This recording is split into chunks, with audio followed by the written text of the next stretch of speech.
당뇨 환자들이 보통 각종 수술을 받을 때는 너무 고혈당인 상태가 지속되다가 아주 빠른 속도로 실명으로 이어질 수가 있습니다. 전 세계에서 양한 실명의 원인 1등 원인일 겁니다. 그래서 당뇨 망막병 오늘은 당뇨와 실명에 관하여 이야기를 나눠보도록 하겠습니다.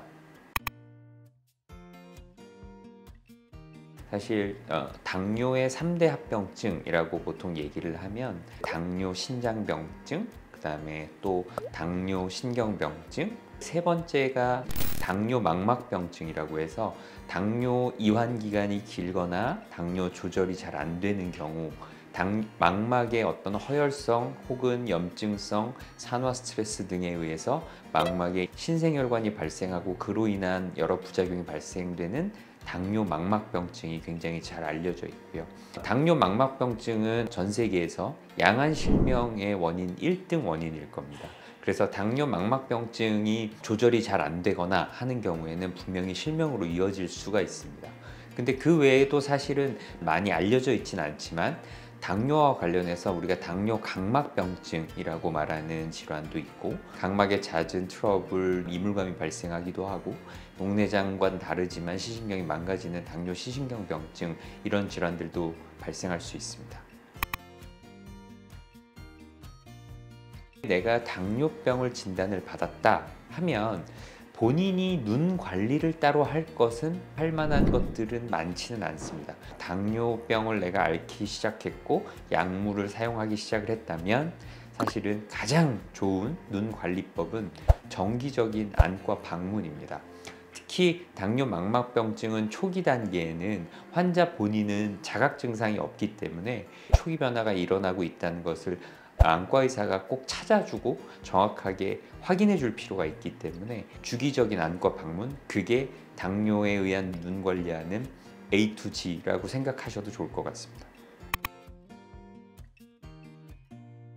당뇨 환자들이 보통 각종 수술을 받을 때는 수술 부위의 염증이나 창상 회복 과정이 더딤, 이런 것들이 발생할 수 있습니다. 라식이나 라섹 같은 또 스마일 같은 시력 교정 수술을 함에 있어서 당뇨 조절이 잘 안 되거나 당뇨병이 있다는 것 자체가 회복 과정을 더디게 하거나 염증 반응을 유발할 수는 있으나 창상 회복이 굉장히 어렵거나 한 수술은 아니기 때문에 당뇨병이 있다고 해서 아주 심각한 상태가 아니라면 수술을 하면 안 된다라든가 수술의 금기라든가 이런 대상은 되지는 않습니다. 여러 연구들에 의하면 당뇨 환자 중에 인슐린을 사용하는 환자들이 있고 경구혈당 강화제를 사용하는 환자들이 있는데 기본적으로는 악화가 되는 것은 아니고, 물론 너무 고혈당인 상태가 지속되다가 아주 빠른 속도로 혈당을 조절하는 혈당의 변동폭이 클 때는 간혹 당뇨 망막병증이 순간적으로 더 진행하는 경우도 있지만 그거는 특수한 몇몇 예외라고 보시면 좋을 것 같고, 하지만 어쨌든 기본적으로 인슐린 내지는 여러 경구 혈당 강화제를 잘 사용을 해서 혈당 조절을 잘하는 것이 당뇨 망막병증을 더 잘 진행을 억제하고 조절하는 방법이라고 말씀드리고 싶습니다. 네, 오늘은 당뇨와 눈에 관하여 이야기를 나눠보았습니다. 추가로 질문이나 궁금하신 점은 댓글에 문의 부탁드리겠습니다.